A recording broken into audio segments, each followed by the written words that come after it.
warahmatullahi wabarakatuh. Anak-anakku tercinta, bagaimana kabar kalian hari ini? Semoga kita semua senantiasa dalam lindungan Allah Subhanahu wa taala. Pada kesempatan kali ini kita akan belajar materi IPAS kelas 4 bab 5 cerita tentang daerahku pada topik B, yaitu tentang daerahku dan kekayaan alamnya.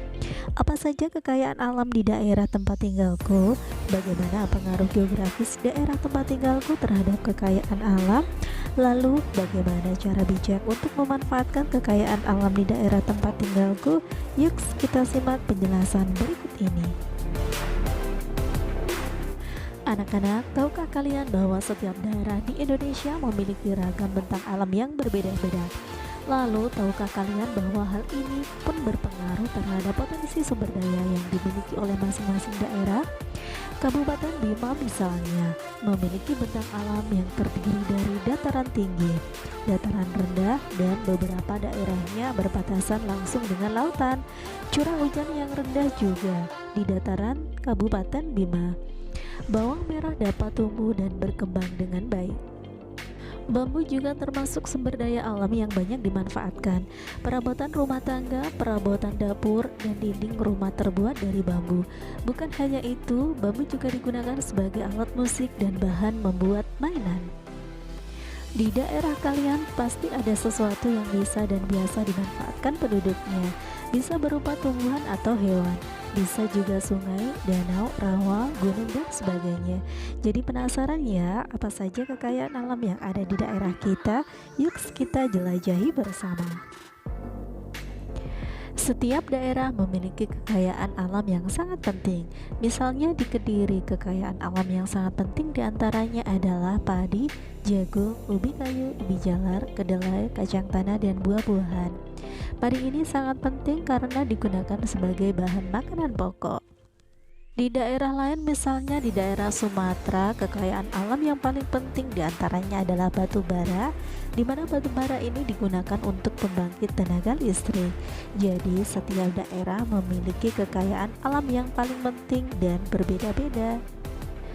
Ada keterkaitan antara kenampakan alam dengan potensi kekayaan alam yang dimiliki oleh suatu daerah.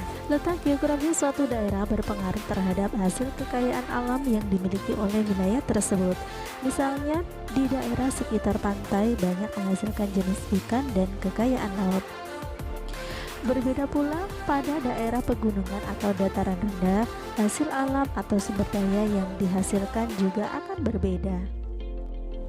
Cara bijak memanfaatkan kekayaan alam di daerah tempat tinggal diantaranya adalah menggunakan kekayaan alam secara bijak, tidak menggunakan secara berlebihan atau boros, serta tidak mengeksploitasinya.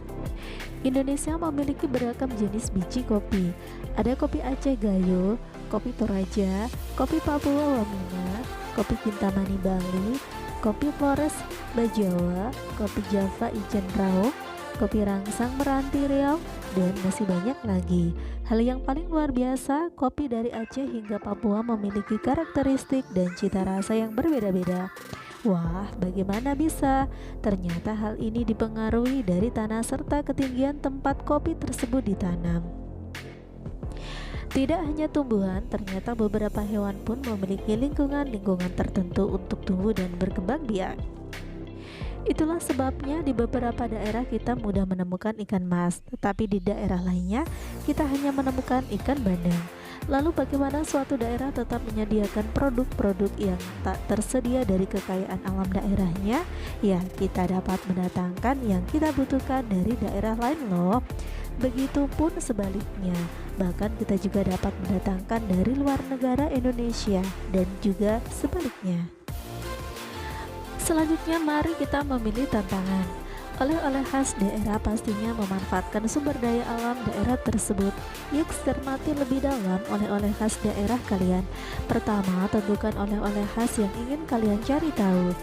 Kedua, carilah informasi seperti bahan apa saja yang terkandung dalam produk tersebut, bahan yang berasal dari kekayaan alam daerah kalian, bahan apakah yang didatangkan dari daerah lainnya, cara pengolahan bahan-bahan sampai menjadi produk. Langkah ketiga, kalian dapat mencari tahu melalui buku, internet, atau wawancara. Lalu presentasikan hasil tantangan kalian kepada teman dan guru kalian. Contohnya di Kabupaten Kediri, oleh-oleh khasnya adalah getuk pisang. Bahannya terbuat dari buah pisang.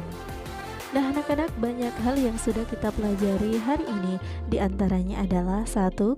Potensi kekayaan alam di sebuah daerah bergantung pada bentang alamnya. 2. Suatu daerah dapat mendatangkan kekayaan alam dari daerah lain untuk memenuhi kebutuhan daerahnya. 3. Pengelolaan kekayaan alam yang bijak dapat membantu mempertahankan keberadaannya hingga generasi berikutnya. Nah anak-anak, cukup di sini dulu kegiatan pembelajaran kita hari ini. Sampai bertemu kembali pada kegiatan pembelajaran berikutnya. Wassalamualaikum warahmatullahi wabarakatuh. Salam merdeka belajar. Jangan lupa subscribe dan bunyikan loncengnya untuk mendapatkan konten terbaru.